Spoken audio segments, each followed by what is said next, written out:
But it came to pass, as soon as they had departed into the wilderness, Moroni sent spies into the wilderness to watch their camp. And Moroni, also knowing of the prophecies of Alma, sent certain men unto him, desiring that he should inquire of the Lord whether the armies of the Nephites should go to defend themselves against the Lamanites.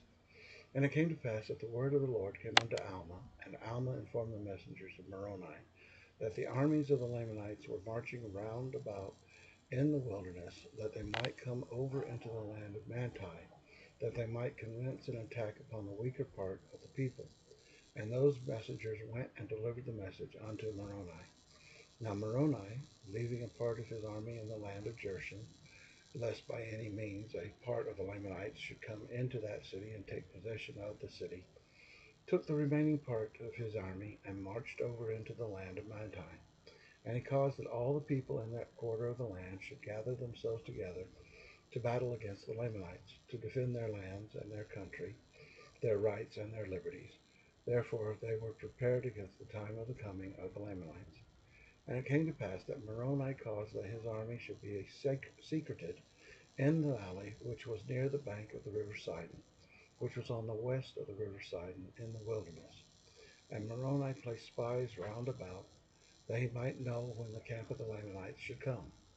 And now, as Moroni knew the intentions of the Lamanites, that it was their intention to destroy their brethren, or to subject them and bring them into bondage, that they might establish a kingdom unto themselves over all the land.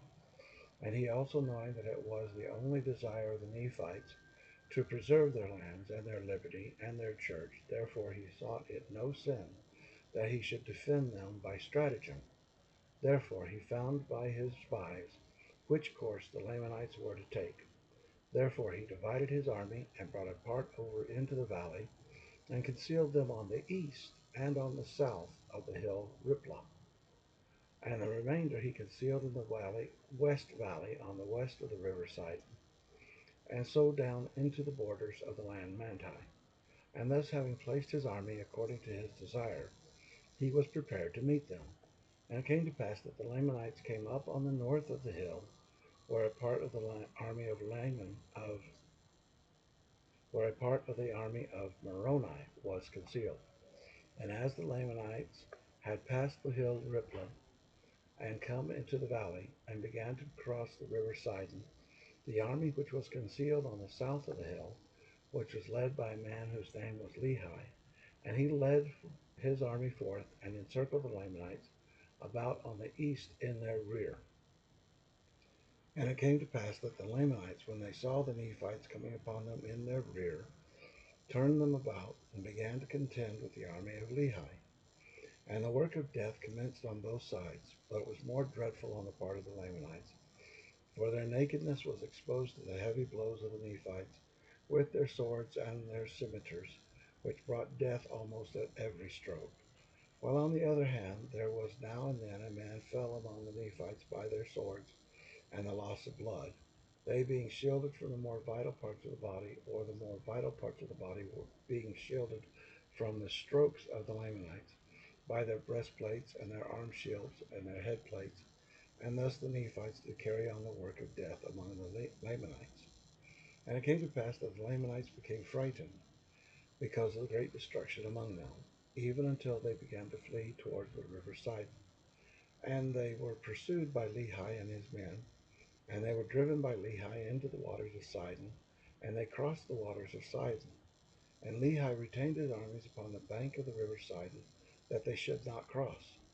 And it came to pass that Moroni and his army met the Lamanites in the valley on the other side of the river Sidon, and began to fall upon them and to slay them.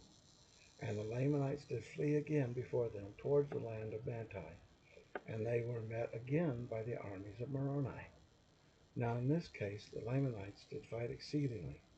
Yea, never had the Lamanites been known to fight with such exceedingly great strength and courage, no, not even from the beginning.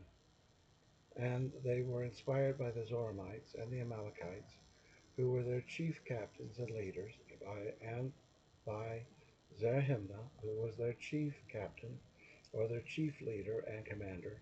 Yea, they did fight like dragons, and many of the Nephites were slain by their hands. Yea, for they did smite in two many of their headplates, and they did pierce many of their breastplates, and they did smite off many of their arms. And thus the Lamanites did smite in their fierce anger.